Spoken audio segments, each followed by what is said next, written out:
I traded a barbecue for this Hawk 250.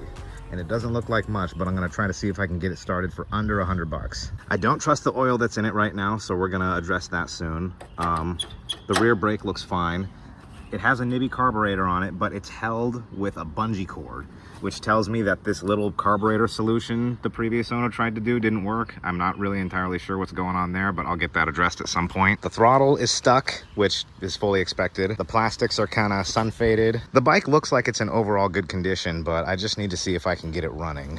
This chain looks completely smoked, and honestly, I don't trust it, so we're gonna get a replacement for that. The battery, I'm sure, is 100% dead, but I mean, no matter. These things have kickstarts. All right, I'm gonna blast some silicone spray in there and see if I can get that cleared up. All right, you hear that?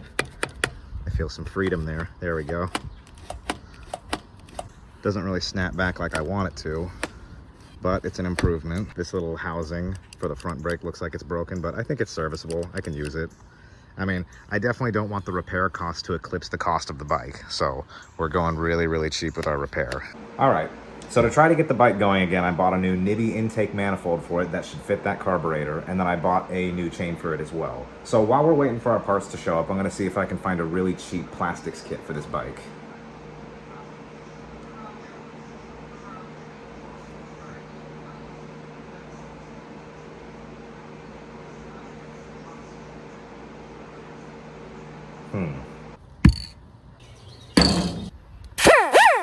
All right, so I've cut the front fender down to kind of try to emulate the look I'm going for. We're gonna get those spray painted at some point. I'm not sure what I'm gonna do about that one. I might just order another fender for that. I mean, the whole entire set's costs way too much money. Or I could just cover the battery with something, honestly, but we're gonna get this painted really quick. Yeah, even the tools that I'm using for this repair are cheap. I found this socket set for $5 over at Family Dollar. I'll tell you what though, boy, do they feel cheap. They should work though for the repair. Yeah, very interesting battery situation, but I'm not too worried about that right now. I'm sure it's completely dead, but I mean, these things come with a kickstart, so that's awesome. Plus, you could always bump start it too. Okay, after removing your whole housing, you'll find that there's these screws. They're kind of like self-tappers, sorta, that hold this piece of plastic in, and we want that painted too, so I gotta take that. All right, so while the plastics are over there waiting for a second coat of paint, I'm going to, since I got the bike all stripped down right here, I'm going to give it a bath really quick, because I'm gonna go out on a limb and say it hasn't been washed in a while. I mean, it's not really too terrible, it just seems like a little bit of neglect. I mean, I traded a barbecue for it. It's sort of like a barn bike, you know? I really do think I can get it started.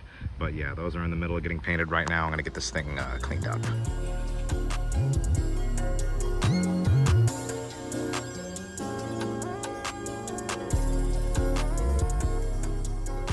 All right, now I actually got to start fixing stuff. So I'll address the chain later. Let's take care of this crazy bungee cord carburetor issue. All right, our parts are here. So I got this motorcycle chain from High Lake. I think it's 130 links and it's 428, obviously sized for the Hawk. I got this really, really cheap bark buster kit. I mean, I doubt these plastics are really any good, but it costs like $10, and I just kind of want to make the bike look a little bit cooler. And then I have this Nibby Racing intake manifold, so we're gonna apply those to the bike now while our plastics are curing. All right, I got this crazy jerry-rigged, kind of crazy looking manifold off. I'll show you that in a sec, real quick. Let me drain all of the nasty gas out of here. I'm sure it's no good, or it's probably turpentine now or something. Yeah, we're gonna let that drain for a sec. I've never really seen a carburetor that dirty. I'm sure some carb cleaner would do it, but I mean, it's really no wonder it didn't start. Okay, so yes, the carburetor can be saved. After I took the needle out, all I did was wipe it off a little bit. It's just a little bit dirty. I'm gonna clean it up a little bit more, but after I started wiping stuff off, it looked much, much better. I think we can use this. Okay, I feel much better now with this new intake manifold on. And this little kind of guard that appears to block dirt and sand, I'm gonna keep it, because the more and more I think about it, it's actually kind of genius. Well, I'm gonna see how it does. And yeah, this thing is snapping back. Awesome. The bike only came with one of these tank plastics right here. So I'm gonna see if I can kind of fashion this into sort of a battery cover, because I don't really plan on putting the plastics back on these. I've done raw tank before and I really like the way it looks. So I don't know if this can fit. if I can do some kind of side plastic like that. I really don't want to order anything more for this bike, really. Or I don't know, maybe in the future, but we'll see how it looks. So yeah, now that I got the carburetor all installed and everything, I might take care of a couple more last minute things. Plus we got some stuff on the grill right now and I'm starting to get really hungry. So I think I'm gonna wrap it up and see what I can do tomorrow.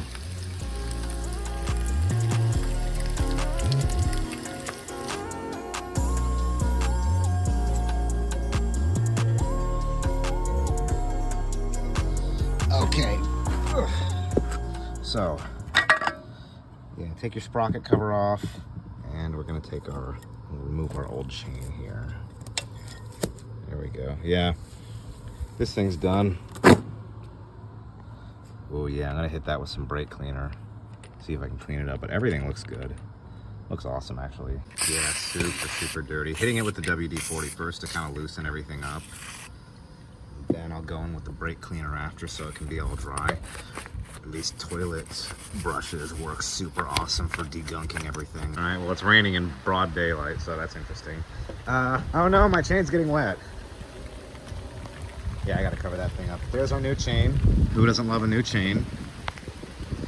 And check that out. Oh yeah, that looks much better. That looks almost brand new.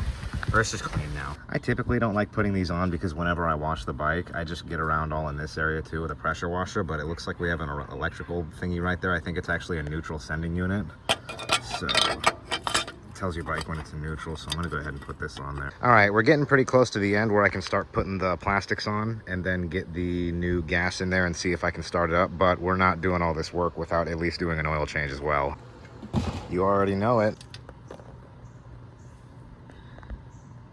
Pretty dark, and we see some metallic-y bits, but honestly, like, dude, I mean, that's usually what you get. Okay, I take it back. It really doesn't even look that bad. Dude, I hope this guy never sees this video, otherwise he's gonna want way more than a barbecue. Maybe just a little more.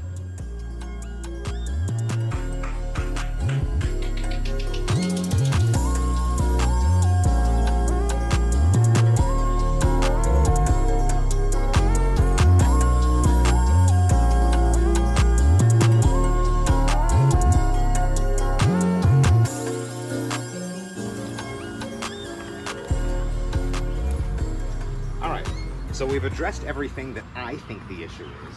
We have this black panel over here, but I'm going to wait to see if I need the carburetor adjusted. I'm just turning my idles up a little bit. I just filled it up with some 93 octane. We're gonna see if our bike starts. No way. The battery still has a charge? Yeah, we'll turn that off. We're gonna need that for the start. I guess the battery might not be bad. Well, we'll see if the starter works.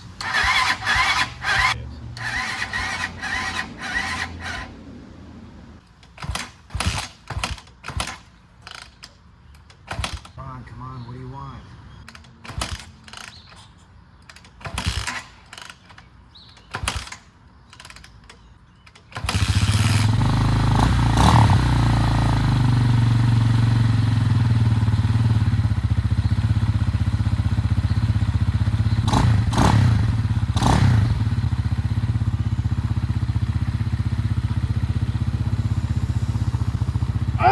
Yeah! Absolutely thrilling. Oh, that is so sick. I didn't pay anything for it. I didn't pay any money. I traded a barbecue. I swear, that smoke is just WD-40 coming off the exhaust. I scrubbed the entire exhaust for like an hour.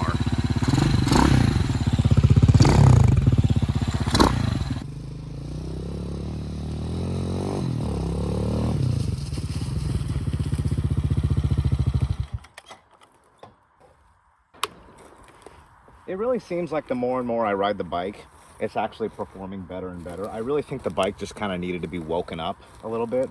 I feel like I might need to tinker with the carburetor a little bit, but it's also super humid and the bike might just be acting a little bit sluggish because it's actually a really hot day despite the partial overcast, but we're gonna keep riding.